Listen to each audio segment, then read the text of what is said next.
graças e paz a todos. Como é que vocês estão? Bom domingo de manhã para vocês. Está nos assistindo agora na estreia do domingo de manhã.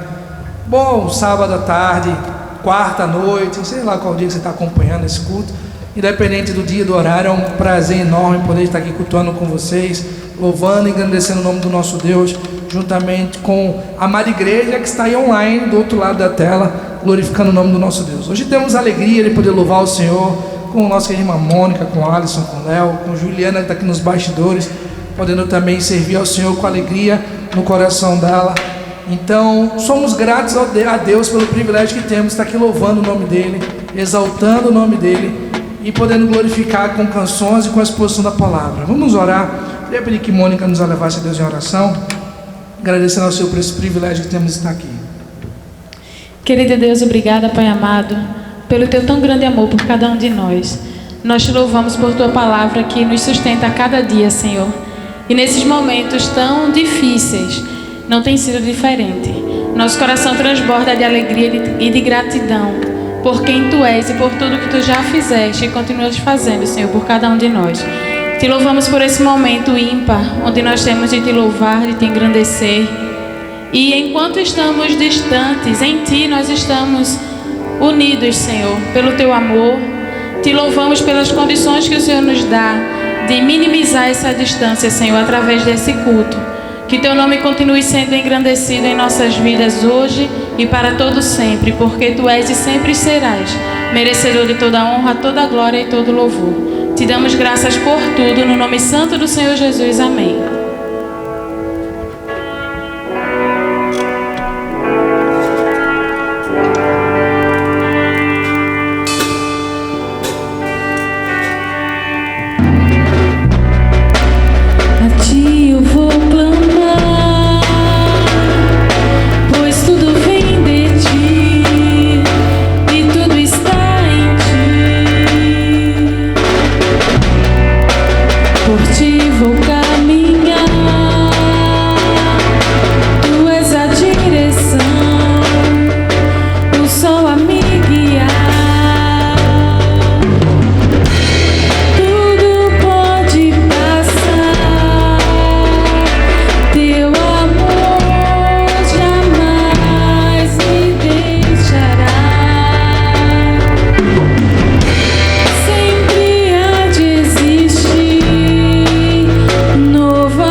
Senhor Deus, te vou clamar. A Ti eu vou clamar, pois tudo vem de Ti e tudo está em Ti. Por Ti vou caminhar, Tu és a direção, o sol a me guiar.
continuamos louvando ao Senhor porque nós somos gratos a Ele, porque mesmo Ele sendo Deus, não precisando fazer nada por nós, Ele escolheu nos amar, escolheu fazer tudo que estava ao alcance dEle para nos alcançar. E por isso nós temos a certeza que podemos todas as coisas em Cristo que nos fortalece. Não é que eu posso ter o carro dos meus sonhos, não é que eu posso ter a casa dos meus sonhos, porque Deus falou que me abençoar por isso. Eu terei, com a graça de Deus, porque Ele me deu saúde, me deu inteligência, eu posso correr atrás disso. A não ser que não seja da vontade dEle, e aí a gente pode entrar nesse estudo numa terça-feira sobre a questão da vontade de Deus, mas nós somos gratos a Ele, porque Ele disse que com a força que Ele nos dá, nós podemos enfrentar toda e qualquer situação. Em Ti eu tudo posso, não há limites, minha força está em Ti, nada é impossível, em Ti olhos se abrem, muralhas caem, estou vivendo pela fé, nada é impossível,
Deus é bom o tempo todo Deus é bom. Na verdade, não é um filme, né? A palavra de Deus nos ensina isso todos os dias.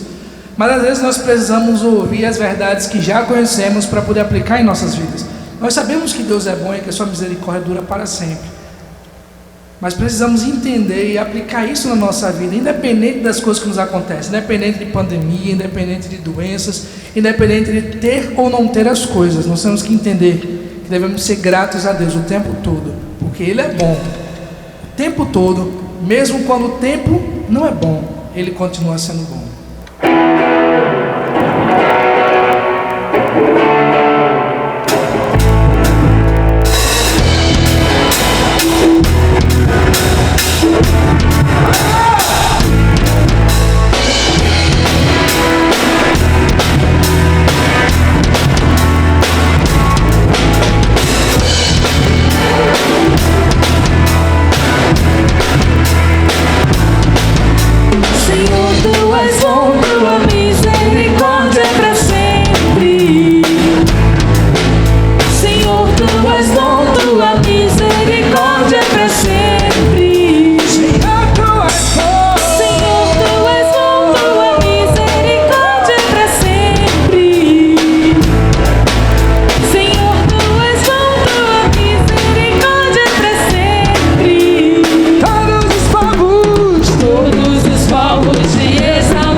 Já parou para se perguntar por que você não consegue parar de pecar.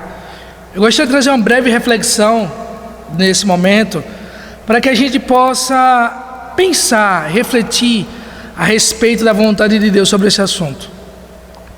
Pecado. Por que nós não paramos de pecar? Se você está procurando ser feliz ou algo do tipo assim na vida, tenha certeza que o pecado não é um impeditivo.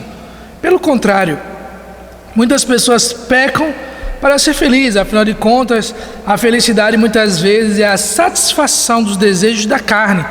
Alguns desejos esses são beber, se drogar, farrar, ter várias mulheres ou vários homens, ir em ambientes que não vão trazer crescimento nenhum para você, ou muitas vezes ficar em casa com a preguiça, vendo pornografia em casa porque você tem preguiça, não tem coragem de sair para correr atrás de mulher ou de homem, você vê pornografia, e aí você fica cada vez mais mergulhado em seus pecados. Ou você é o tipo de pessoa, como diria o pastor Joaquim, você é o carne de primeira, não bebe, não fuma, não vai para festa, não vai para farra, você não vê pornografia, é o santo. Mas é tão santo que não consegue conviver com o pecado dos outros. É aquele bom e velho religioso, aquela pessoa que vive sua vida tranquila, paga seus impostos e tal, mas vive apontando o dedo para os outros, vive reclamando dos outros. Ou se tu não és religioso, tu és aquele frio. Eu não farro, não faço besteira, mas eu também não contribuo em nada. Eu vivo minha vida como se Cristo não fosse voltar.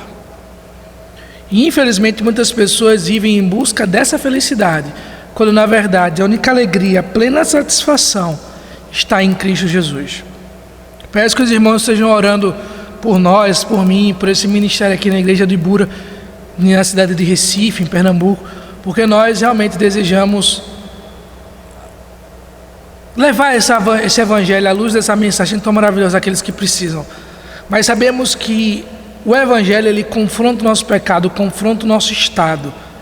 E isso muitas vezes não é agradável de ouvir quando se é pregado tantas vezes nas mídias, na televisão, que as pessoas devem buscar a felicidade. E a felicidade custa caro, quando na verdade o que devemos buscar é a alegria como fruto do Espírito, não felicidade como fruto de termos coisas que por vezes nós temos que comprar, nós temos que vender, nós temos que batalhar, nós temos que lutar para ter, quando Deus já conquistou tudo que nós precisávamos na cruz do Calvário. É errado querer ter coisas de jeito nenhum. Essa semana uma irmã elogiou o microfone que nós estamos usando aqui para captar a mensagem. Maravilhoso, lutamos, gastamos dinheiro, compramos, mas isso aqui não agregou em nada a felicidade da nossa vida. Nós estamos alegres porque o Senhor proveu, mas se não tivesse provido, deveríamos continuar alegres da mesma forma, porque o pecado jamais vai te trazer satisfação verdadeira, traz até satisfação temporária. Quando você está bebendo, no momento em que você está bebendo, você está plenamente satisfeito. Logo após vem a ressaca, vem as dores, vem o mal-estar, e você começa a dizer, nunca mais beberei. Aí quando chega na quarta, na quinta, já está, acho que vou tomar só um golinho. Quando chega na sexta-noite, você só para no domingo, aí para com aquela ressaca, dizendo, nunca mais eu vou beber. E assim o ciclo continua, porque a satisfação é temporária, você vive buscando a satisfação dos seus interesses, quando você tem plena satisfação de tudo em Cristo Jesus. E em meio a esse mundo imediatista, o mundo onde as pessoas vivem buscando essa felicidade imediata, buscando que as pessoas tenham tudo na hora exata, essa geração miojo. Eu acho que essa geração não é nem mais a geração miojo. A geração miojo era a minha geração de adolescente, né? Agora eu sou um jovem adulto, e a minha geração era a geração miojo, porque a gente comia muito miojo quando era adolescente. Hoje em dia as pessoas nem comem tanto miojo assim. Hoje é a geração iFood, né? Hoje é a geração comida de aplicativo, a geração da preguiça. Antigamente a gente era a geração do imediato. Hoje é a geração que as coisas aconteçam com o mínimo de esforço possível. E entendendo essa realidade, entendendo um pouco dessa geração, sabendo que as pessoas querem tudo de imediato, nós encontramos uma fórmula mágica para nós pararmos de pecar na Bíblia. Isso mesmo que você ouviu. Existe uma fórmula mágica na Bíblia para você parar de pecar. Você gostaria de ter uma fórmula mágica para ganhar dinheiro, você gostaria de ter talvez uma fórmula mágica para ter paz na vida, você gostaria de ter uma fórmula mágica para que seus sonhos fossem realizados. Eu não tenho essa fórmula mágica, mas eu tenho uma fórmula mágica para você parar de pecar.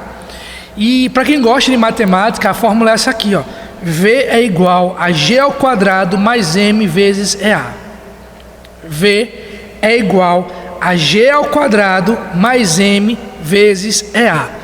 Se você quer saber o que essa fórmula matemática / mágica quer dizer, fica comigo mais um pouquinho e vamos realmente deixar Deus falar aos nossos corações. Eu queria mais uma vez pedir que tu curvasse tua cabeça, fechasse teus olhos, para que possamos estar falando com o nosso Deus nesse momento.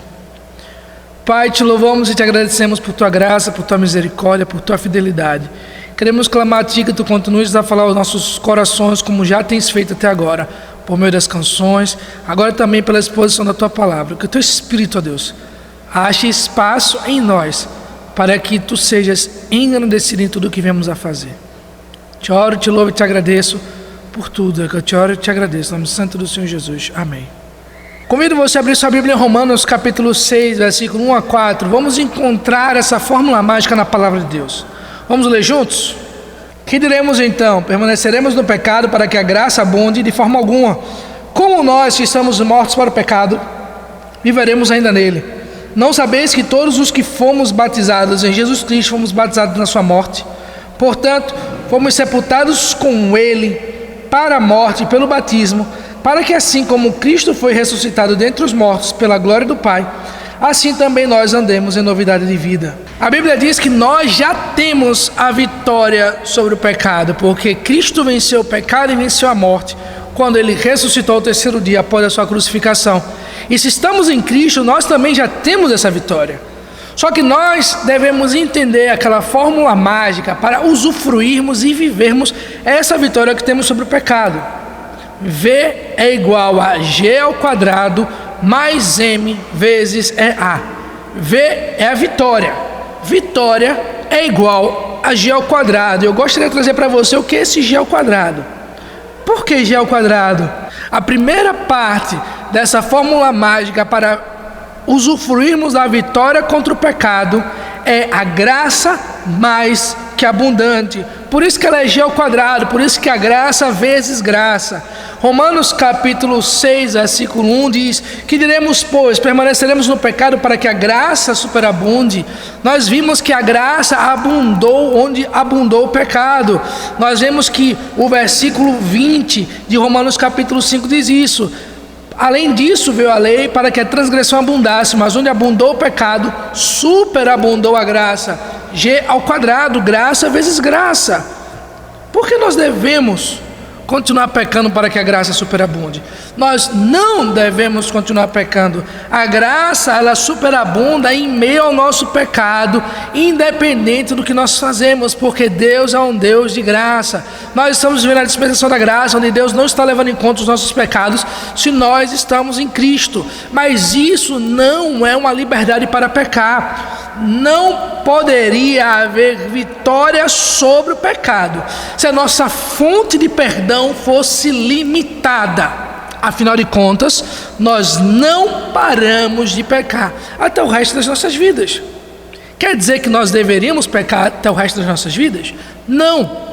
Romanos capítulo 6, versículo 14 diz que o pecado não tem domínio sobre nós, porque nós não estamos debaixo da lei, mas debaixo da graça. Então, nós temos que entender que o pecado não tem domínio sobre nós. Nós não deveríamos mais estar pecando. Por isso, que a primeira parte da nossa fórmula mágica é graça mais que abundante, a superabundante graça de Deus. Se realmente queremos viver a vitória sobre o pecado, devemos nos apegar a essa graça que superabunda em meio ao nosso pecado. Deus hoje não está apontando os seus erros ou levando em conta os seus pecados, porque Ele já perdoou tudo na cruz. Se você voltar uma página e ler Romanos capítulo 5, versículo 1 diz: portanto, sendo justificados pela fé, temos paz com Deus por nosso Senhor Jesus Cristo. Se você avançar um pouco mais, chegar em Romanos capítulo 8, versículo 1, está escrito: portanto, agora nenhuma condenação há para os que estão em Cristo Jesus, que não andam segundo a carne, mas segundo o Espírito. porque a lei do Espírito de vida em Cristo Jesus me livrou da lei do pecado e da morte. Então entenda que não há mais condenação para aqueles que estão em Cristo. O teu passado não te condena. Nós temos que entender que somos mais do que vencedores em Cristo. Por quê? Porque a graça do Senhor superabunda o nosso pecado. Não quer dizer que agora vamos viver pecando, vamos viver nossas vidas de todo jeito, vamos viver nossa vida baseado naquilo que nós achamos que é melhor. Não, devemos viver nossas vidas baseado naquilo que Deus diz que é o melhor dele para nós. Nós temos que entender que a vontade de Deus é boa, perfeita e agradável, enquanto a nossa vontade ela é imperfeita, ela é má, ela é desagradável. Quando entendemos isso, começamos a entregar mais a Deus o nosso dia, usufruímos dessa superabundante graça em nosso dia a dia e não ficamos mais pedindo perdão dos nossos pecados. Afinal de contas, Deus já perdoou tudo, passado, presente e futuro. Nós já estamos assentados nas regiões celestiais em Cristo Jesus.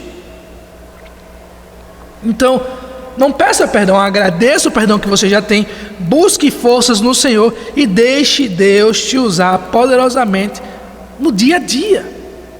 A geração de Noé foi destruída, claro que havia muita promiscuidade e muitos problemas, mas Lucas capítulo 17 diz que o pecado da geração de Noé era comer, beber, casar e se dar em casamento. As pessoas haviam tirado Deus da sua rotina, Deus do seu dia a dia, buscavam mais satisfazer seus próprios interesses do que a vontade de Deus. A segunda parte da nossa fórmula mágica, vitória é igual a graça superabundante mais morte. É isso mesmo que você ouviu, morte. Por que morte, pastor? Se nós não morrermos, nós jamais vamos usufruir dessa superabundante graça de Deus.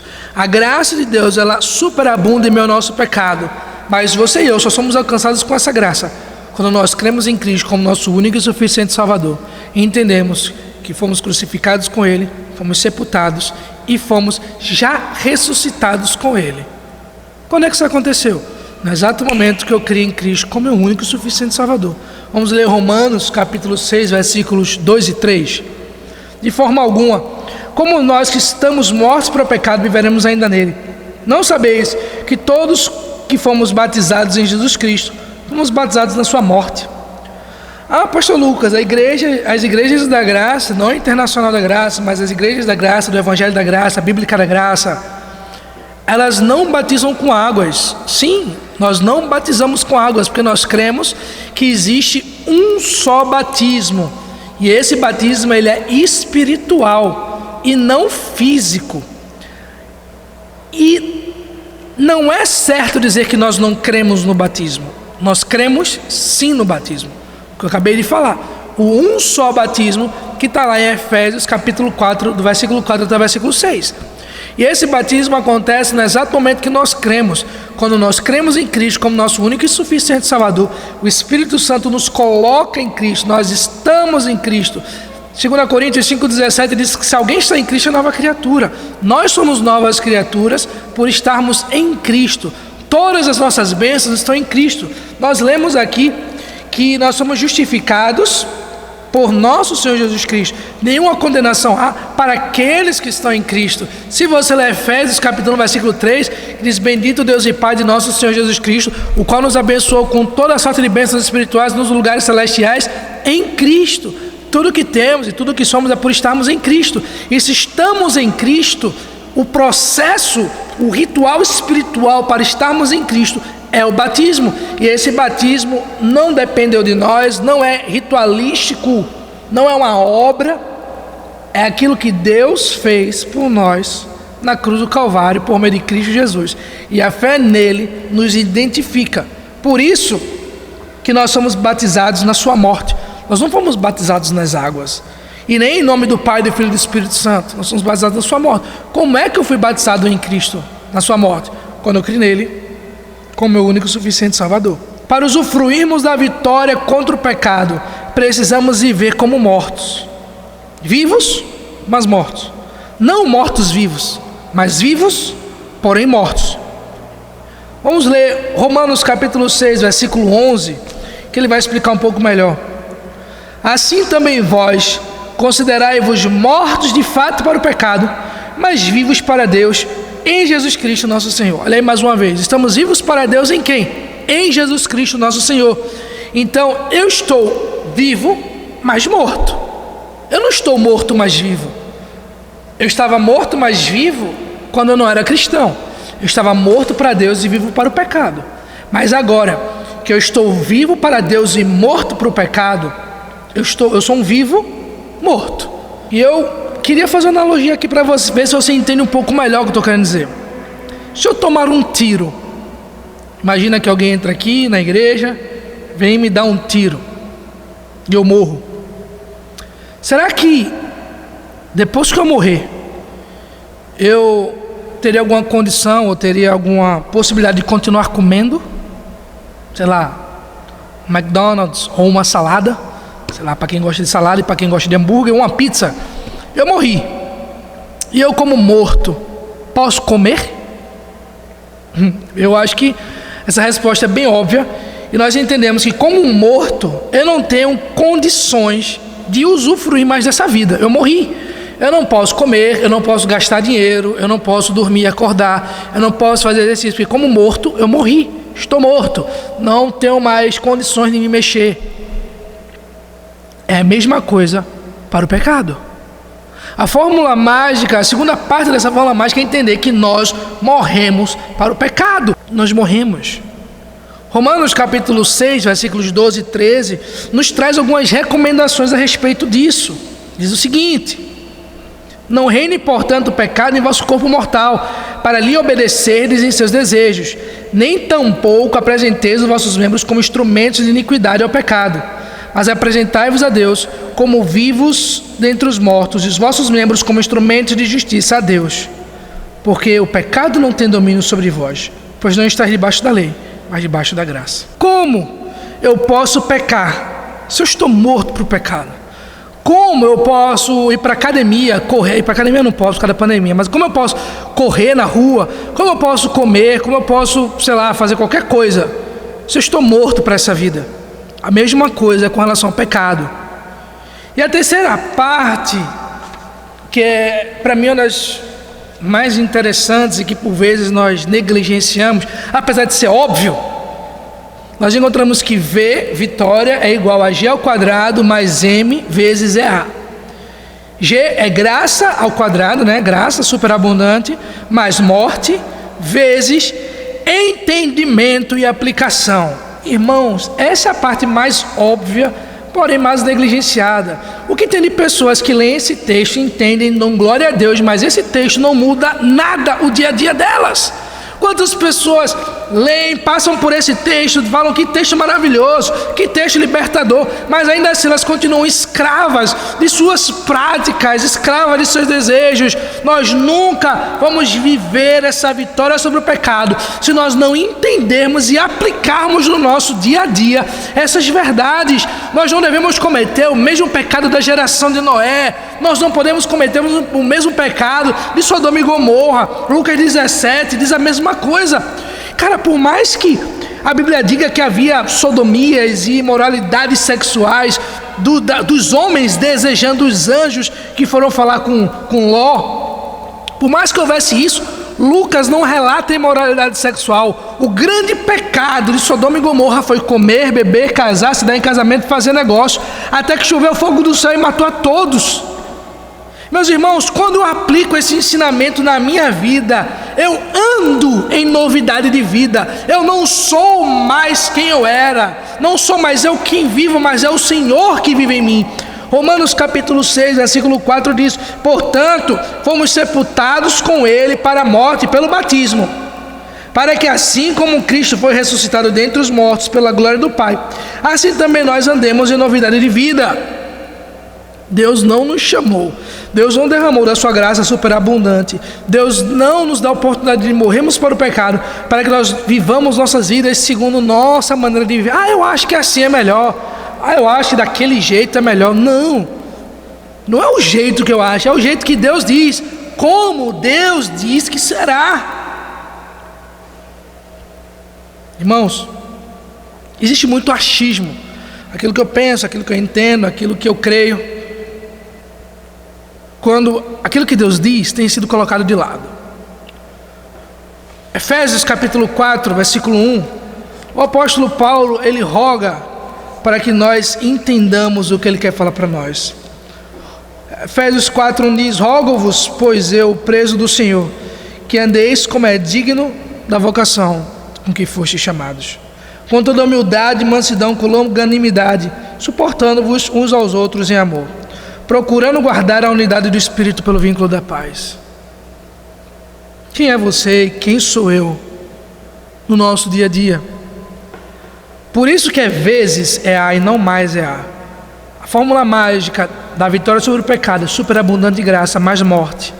Eu entendo que a graça do Senhor superabunda em meu pecado. Eu decido morrer com Cristo, mas eu pratico, eu multiplico no meu dia a dia essa verdade através do entendimento e da aplicação da palavra. Gálatas 2:20 diz: já estou crucificado com Cristo e vivo não mais eu, mas é Cristo que vive em mim.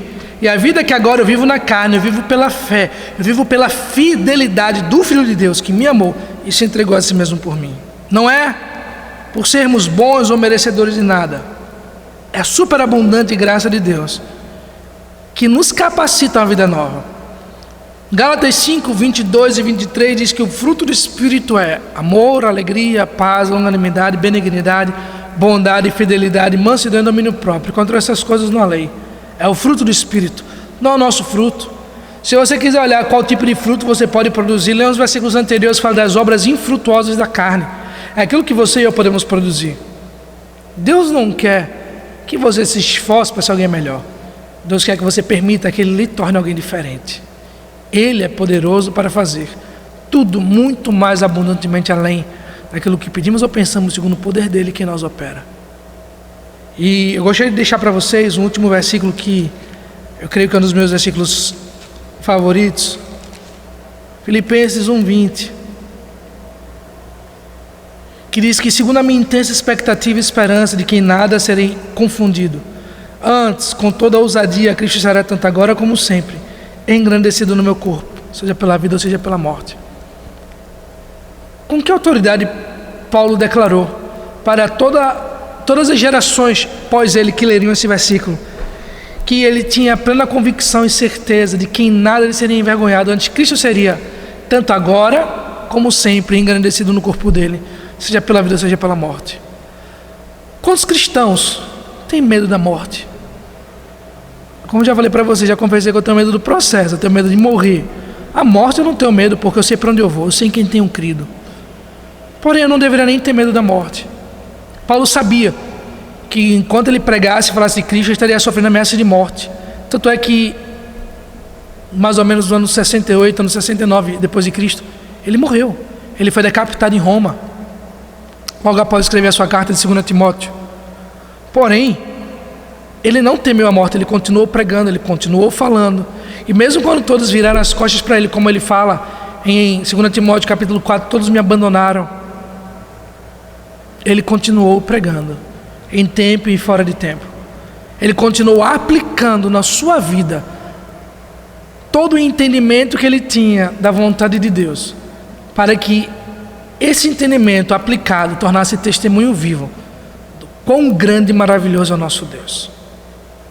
Gostaria que você realmente entendesse, assimilasse, que a fórmula mágica para usufruirmos da vitória sobre o pecado é graça superabundante, mas morte, vezes entendimento aplicado. Quando você aprender a fazer essa matemática espiritual, tenha certeza que você vai deixar de pecar. A resposta, porque eu não paro de pecar, é simples. Porque a gente gosta. A gente gosta do pecado. Por mais que você diga que não gosta, se você não gostasse, você não continuaria fazendo as mesmas coisas que você faz. Há um certo prazer no fundo do nosso ser em pecar. É a velha natureza. Então, se há esse prazer, é porque ainda falta Deus tomar conta de áreas da sua vida, para que você possa declarar que o Senhor será engrandecido no seu corpo, seja pela vida ou seja pela morte. Que nós realmente não deixemos nossos corpos como instrumentos de iniquidade, antes que eles sejam instrumentos de justiça para a glória de Deus. Romanos 6, 12 e 13, sua parte A do versículo 13 diz: não reine portanto o pecado em vosso corpo mortal, para lhe obedecerdes em seus desejos, nem tampouco apresentei os vossos membros como instrumentos de iniquidade ao pecado. Romanos 14, 8 diz: porque se vivemos, para o Senhor vivemos, se morremos, para o Senhor morremos. Portanto, vivendo ou morrendo, somos do Senhor.